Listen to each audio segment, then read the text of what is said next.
921, c'est Thonon-les-Bains également, avec Olivier Béal et Landry Bousquet.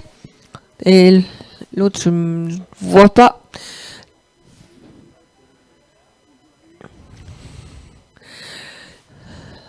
Et vous voyez, le premier passage de la bouée A se passe sans aucun souci pour tout le monde.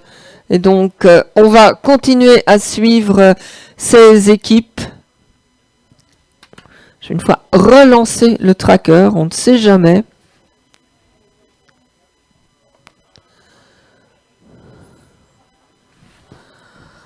Bah non, ça n'a pas changé grand-chose. Donc là, on va vers la bouée B, qui sera donc une bouée verte et qui est à 250 mètres de la A.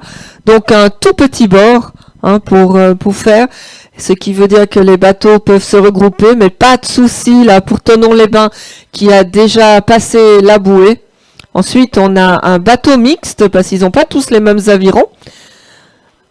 Et puis tous les quatre qui passent sans encombre. Vous voyez que il y en a un qui arrive là-bas de l'autre côté, le double de Thonon-les-Bains qui apparaît sur notre écran comme un boulet de canon qui a repris de la vitesse pour tourner cette bouée. Et tout le monde qui reste encore bien ensemble pour le moment, avec des solos qui sont avec les doubles, avec les quatre. On a vu ça ce matin aussi, avec les U19, où tout était assez mélangé. Donc ici, c'est un peu la même chose. Et donc ça donne des courses assez intéressantes à voir.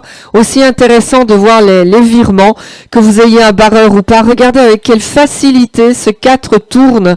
C'est vraiment hyper maniable. Mais ça veut aussi dire que les barreurs, pendant que les bateaux doivent aller droit, ne peuvent pas toucher de trop à leur barre. Parce que chaque fois qu'ils touchent à leur barre, ils ralentissent le bateau.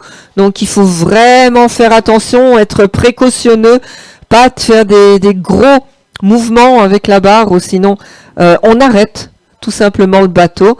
Et là, vous voyez qu'ils ne tournent pas de la même manière. Un double et un 4. Un 4, c'est en 3-4 coups, les 5 coups, ça a tourné. Les doubles, il faut un peu plus. Certains vont un peu plus loin pour essayer de ne pas toucher la bouée.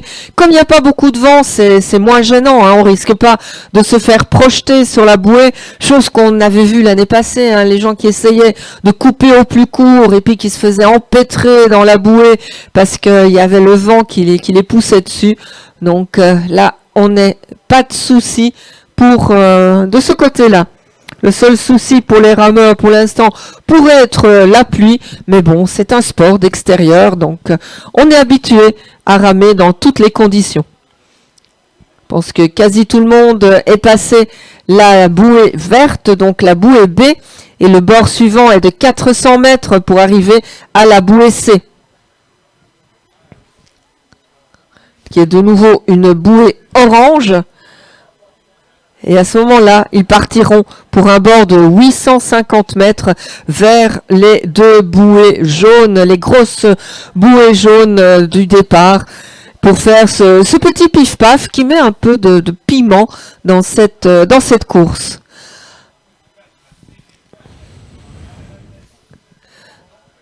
Un bateau rose. J'essaye de voir parce que j'ai parfois un peu des couleurs sur les papiers. Donc...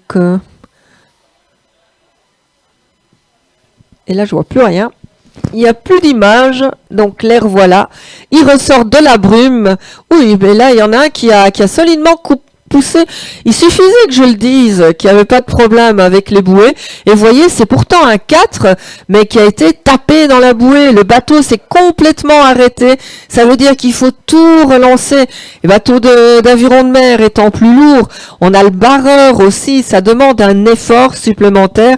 Un effort qu'on va peut-être payer lors du dernier bord, le bord de 1100 mètres, mais on n'en est pas encore là. On est tout à fait au large là-bas. On voit pas super bien tous les bateaux. C'est toujours le bateau bleu là qu'on voit à l'écran. On remonte vers la tête de la course, je suppose. Avec le bateau de Thonon, facile à reconnaître. Et là, qu'est-ce qu'on a comme bateau? C'est celui avec des pelles différentes ou c'est aussi Thonon? Et on continue à remonter vers le départ. On voit qu'il y a une traînée, vous voyez, donc c'est là qu'on va chercher le bateau. Et c'est le fameux 90 de Thonon-les-Bains qui est là pour leur deuxième course aujourd'hui. Mais ils ont l'air de bien contrôler, de bien avoir récupéré de leurs efforts de ce matin. Je vais aussi dire que le barreur, je pense qu'il fait bien son poids. C'est pas pour critiquer, mais souvent en aviron de mer, on fait moins attention à ces quelques grammes de plus ou de moins, parce que il est aussi important d'avoir quelqu'un qui connaisse la mer, qui puisse bien tenir un cap, qui est aussi important parfois que le poids qu'il peut avoir. Ce qui est moins le cas en aviron classique où là chaque gramme compte. Donc on est en train de remonter 850 mètres pour venir vers ces deux frites, comme ils les appellent, pour venir faire le petit pif-paf. Et là, on va les voir de plus près. Et il y a déjà une avance quand même considérable pour le bateau de Thonon-les-Bains. Là, comme vous pouvez le voir, si vous êtes sur le bord, ça commence à compter. Et il s'approche de la première bouée jaune. Et là, on va voir comment ils vont le faire, parce que c'est quand même un virage un peu plus serré. Mais tout le monde continue. Regardez avec quelle facilité ce bateau tourne. C'est assez impressionnant à voir. Comme c'est facile de faire tourner ces bateaux d'aviron de mer. Là, il passe de l'autre côté et nous sommes à l'écran avec d'autres bateaux et là on revient, là on voit le bateau de tête, vous le voyez, ça donne l'impression qu'il va très très loin de la deuxième bouée. Là il est en train de redresser et je suppose qu'il va essayer de prendre un virage assez rapide parce que c'est vraiment le virage le plus compliqué, le plus fermé. Il doit faire 45 degrés, donc il faut vraiment virer. Et c'est peut-être une bonne tactique d'aller loin pour pouvoir prendre un virage qui est vraiment bien long, bien large et pas devoir s'arrêter pour repartir pour un petit bord de 300 mètres vers la bouée D. Les voilà partis. Vous avez vu comme c'est bien passé ce virage.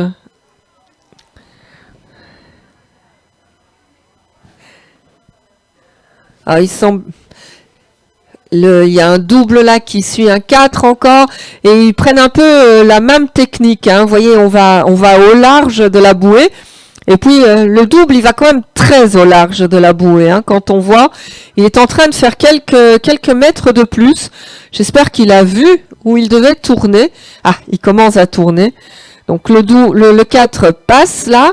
Et on va voir s'ils vous ont avoir perdu du temps, le double, à aller aussi loin. C'était quand même un bon 50 mètres qu'ils ont été plus loin là pour tourner.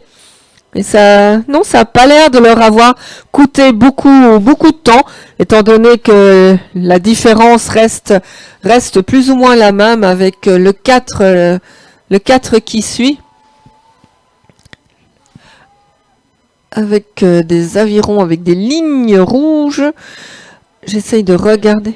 L'université, merci. J'ai un souffleur qui m'aide pour voir.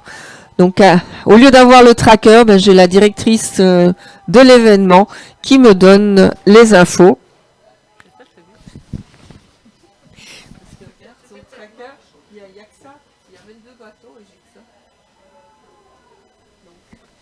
Donc, on continue à avoir des bons virages ici pour tout le monde.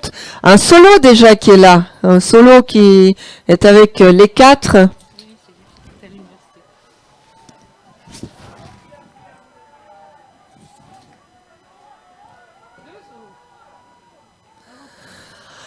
Ouais, un solo et puis encore les doubles qui suivent. Oh, il y en a un là qui a raté la bouée. Vous le voyez à l'écran. Il doit repartir et ça fait perdre énormément de temps. Parfois, on s'énerve aussi un peu dans le bateau et tout ça, c'est aussi de l'influx qu'on perd. Passer du mauvais côté. Une chance, ils l'ont vu pas trop tard et ils ont pu repartir et le refaire. Je suppose qu'ils vont être hyper prudents pour la deuxième bouée.